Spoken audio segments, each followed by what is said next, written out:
అసలు పరిపాలించడం చేతగాక బీఆర్ఎస్ పై విమర్శలు చేస్తున్నారంటూ మండిపడ్డారు హరీష్ రావు. ఇంకా ఆయన ఏమంటున్నారో మా సీనియర్ కరెస్పాండెంట్ వాసు ద్వారా తెలుసుకుందాం. వాసు, బీఆర్ఎస్ ప్రభుత్వ హయాంలో కట్టిన ప్రాజెక్టులన్నీ కూలిపోతున్నాయి. గత 10 సంవత్సరాలుగా తెలంగాణకు పూర్తిగా తీరని నష్టం జరిగిందంటూ CM Revanth Reddy hot comments చేశారు. ఈ విషయం గురించి మనతో మాట్లాడేందుకు మాజీ ఇరిగేషన్ శాఖ మంత్రి హరీష్ రావు మనతో ఉన్నారు. సార్ చెప్పండి, నిన్న సీఎం గారు కొన్ని కామెంట్స్ చేశాడు. 1,00,000 కోట్లు కట్టిన కాళేశ్వరం వృధా అయింది, 50,000 ఎకరాలకు కూడా నీరు అందించలేకపోతుంది, ప్రపంచంలోనే కట్టిన 3 సంవత్సరాల్లో కూలిపోయిన ఏకైక ప్రాజెక్ట్ కాళేశ్వరం అంటూ కామెంట్ చేశారు. రేవంత్ రెడ్డికి కొంత మతి భ్రమించినట్టు కనబడతా ఉంది. ఆయన పూటకో మాట మాట్లాడతాడు. 1 ఎకరానికి నీళ్ళు ఇవ్వలేదు కాళేశ్వరం అనేది ఆయనే. నేనేదో 50,000 ఎకరాలకు మాత్రమే నీళ్ళు ఇచ్చిందన్నది ఆయనే. ఇదే రేవంత్ రెడ్డి గారి ప్రభుత్వం అసెంబ్లీలో శ్వేతపత్రం పెట్టినప్పుడు కొత్త ఆయకట్టు స్థిరీకరణ కలిపి 20 లక్షల ఎకరాలకు కాళేశ్వరం ప్రాజెక్టు నీరు అందించిందని నిండు అసెంబ్లీలో చెప్పింది కూడా రేవంత్ రెడ్డి ప్రభుత్వమే. ఏది నమ్మాలి? అసెంబ్లీలో చెప్పింది నమ్మాలనా, బహిరంగ సభల్లో రాజకీయాల కోసం మాట్లాడేది నమ్మాలా? 20 లక్షల ఎకరాల ఆయకట్టుకు అందించింది కాళేశ్వరం ప్రాజెక్టు. నువ్వేమో ఈ 3 ఏళ్లలో కూలడము ఇది ప్రపంచంలో వింత అంటున్నావు. నీదైతే కట్టకముందే కూలింది కదా. నీ ఎస్ఎల్బీసీ ప్రాజెక్టు, నీ ప్రాజెక్టు పూర్తి కాకముందే కుప్పగూలింది ఎస్ఎల్బీసీ ప్రాజెక్టు.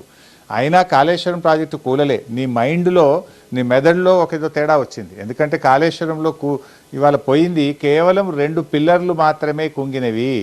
నేను సూటిగా అడుగుతున్నా రేవంత్ రెడ్డిని, ఇలా కాళేశ్వరం ప్రాజెక్టే పోయిందని మాట్లాడే నువ్వు మల్లన్న సాగర్ నుంచి హైదరాబాద్కు 20 టీఎంసీల నీళ్లు తెస్తానని టెండర్లు పిలిచినావు కదా. కాళేశ్వరం కుప్పగూలిపోతే మరి 20 టీఎంసీల నీళ్ళు హైదరాబాద్కి అడిగేలు తెస్తున్నావు. నువ్వు నీళ్లు తెచ్చేది కాళేశ్వరం ప్రాజెక్టులో అంతర్భాగమే కదా. అంటే కేవలం చిల్లర మల్లర రాజకీయాల కోసం రేవంత్ రెడ్డి మాట్లాడుతున్నాడు. నేను అడుగుతున్న రేవంత్ రెడ్డిని, నువ్వు 18 నెలలు అయింది నీ గవర్నమెంట్ వచ్చి, 18 నెలల్లో కనీసం 18 ఎకరాల కన్నా నువ్వు నీళ్ళు ఇచ్చినవా?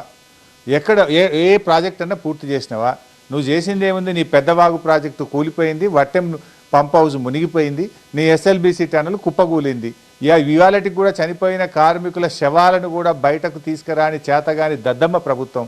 ఎంత పచ్చి అబద్ధాలు రేవంత్ రెడ్డి మాట్లాడతారంటే, నిన్న ఆయన మాట్లాడుతూ ఎస్ఎల్బీసీ ప్రాజెక్టును బీఆర్ఎస్ ప్రభుత్వం గత 10 ఏళ్లలో అసలు పట్టించుకోలేదట, ₹1 ఖర్చు చేయలేదంటాడు.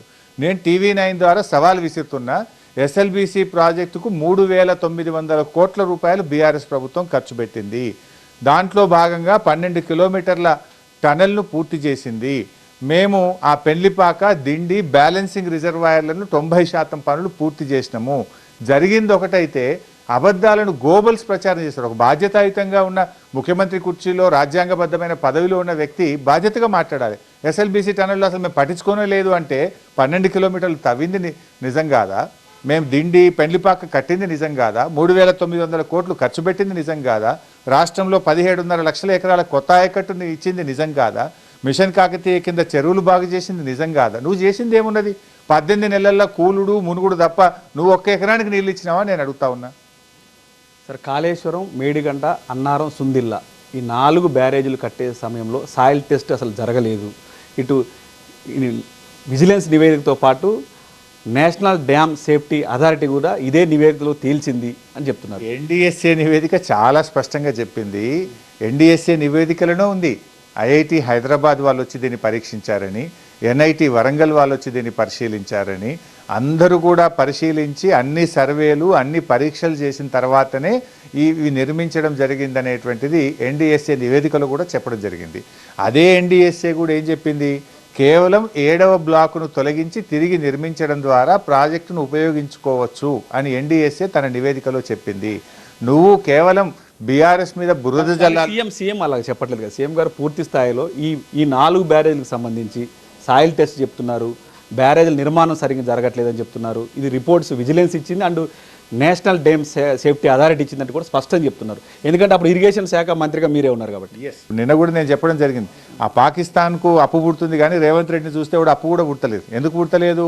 రేవంత్ రెడ్డి మాటలు, ఆయన పరిపాలన వైఫల్యము, ఆయన విధానపరమైన నిర్ణయాలు అన్నీ పిచ్చి పిచ్చిగా కనబడతా ఉన్నాయి. అసలు ఎవడన్నా GHMCకి 4 కమిషనర్లు మాట్లారా? అసలు నీకేమైనా ఐడియా ఉందా? 2 లక్షల కోట్లు ఇరిగేషన్ నిధులు ఎవరి జోబులోకి వెళ్ళాయి? ఇరిగేషన్ శాఖలో ఒక్క ఉద్యోగం కూడా ఇవ్వలేదంటూ కూడా సీఎం కామెంట్ చేశారు. నేను సవాల్ విసురుతున్నా, ఇరిగేషన్ శాఖలో మేము ఉద్యోగాలు ఇచ్చుంటే రేవంత్ రెడ్డి రాజీనామా చేస్తాడా? వందలాది వేలాది మంది ఉద్యోగాలను ఇరిగేషన్ శాఖలో నియామకం చేశాము. నా చేతుల మీదుగానే జలసౌధలో ఉద్యోగులకు సర్టిఫికెట్లు, అపాయింట్మెంట్ ఆర్డర్లు కూడా నేనే ఇవ్వడం జరిగింది. అంటే రేవంత్ రెడ్డి పచ్చి అబద్ధాలు మాట్లాడతాడు అనడానికి ఇంతకంటే సాక్ష్యం ఇంకోటి ఉదాహరణ లేదు. నిధులు ఏరులై పారడం కాదు, నీళ్లు గలగలా పారినాయి తెలంగాణ భూభాగంలో. నేను ఇందాక చెప్పినట్టు 50 లక్షల ఎకరాలకు తెలంగాణ ప్రభుత్వం నీళ్లు అందించింది.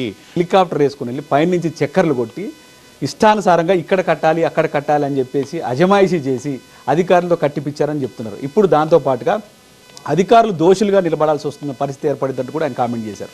ఇదంతా కూడా కేవలం గత ప్రభుత్వం మీద బురద జల్లి తన వైఫల్యాన్ని కప్పిపుచ్చుకునే ప్రయత్నం. ఇవాళ ఎక్కడ కట్టాలని ఎవరు డిసైడ్ చేసిండ్రు? కేంద్ర ప్రభుత్వ సంస్థ వ్యాప్కోస్ నిర్ణయించింది. ఇదెవరో ఆషామాషిగా ఎవడో కాంట్రాక్టరో ఇంజనీర్లు చేసింది కాదు. కేంద్ర ప్రభుత్వ సంస్థ. ఈ దేశంలో అత్యున్నతమైనటువంటి సర్వే ఏజెన్సీ ఏది అంటే కేంద్ర ప్రభుత్వ రంగ సంస్థ కేంద్ర వాటర్ రిసోర్స్ డిపార్ట్మెంట్లో అంతర్భాగంగా ఉన్న వ్యాప్కోస్కు ఆ బాధ్యత అప్పచెప్పాం. వ్యాప్కోస్ వాళ్ళు మన రాష్ట్రంలోనే తొలిసారిగా ప్రపంచంలోనే అత్యుత్తమ టెక్నాలజీ ఉపయోగించి లైడార్ సర్వే చేసి వాళ్ళు డిపిఆర్ సబ్మిట్ చేసిండ్రు. వాళ్ళ ఆలోచనకు అనుగుణంగానే ప్రాజెక్టుల రూపకల్పన జరిగింది.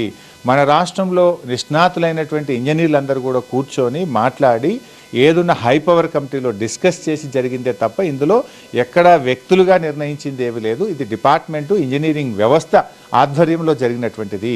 ఇవాళ మల్లన్న సాగర్ ఎంత అద్భుతంగా ఉంది, అది కూడా దాని మీద కూడా నువ్వు కామెంట్ చేసినావు. ఆ మల్లన్న సాగరే ఇవాళ హైదరాబాద్కు వరమై కూర్చున్నది. ఇవాళ కాళేశ్వరం ప్రాజెక్ట్ అంటే కేవలం 3 బ్యారేజీలే కాదు కదా. 10 ఏళ్ల బీఆర్ఎస్ పాలనలో ప్రాజెక్టులు కట్టి రైతులకు నీళ్లు అందించామంటూ కూడా చెప్తున్నారు. ఇటు సీఎం రేవంత్ రెడ్డి లేనిపోని వ్యాఖ్యలు చేస్తున్నారు, కావాలనే బీఆర్ఎస్ని టార్గెట్ చేస్తున్నారంటూ కూడా చెప్తున్న పరిస్థితి నెలకొంది. కెమెరా పర్సన్ వెంకట్తో వాసు, TV9 హైదరాబాద్.